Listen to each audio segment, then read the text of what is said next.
Stephan Grunow is a technology executive and global leader in semiconductor manufacturing.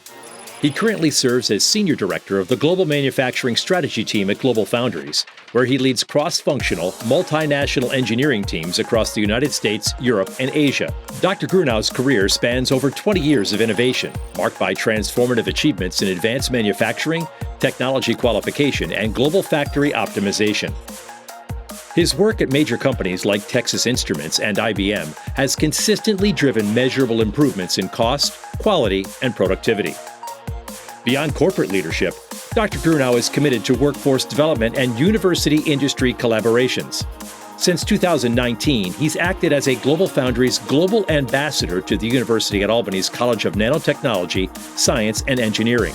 He leads initiatives such as scholarships for CNSE students, industry-sponsored senior capstone projects, and shares expert guidance on the development of new courses. Dr. Grunow also serves on the CNSE Advisory Board.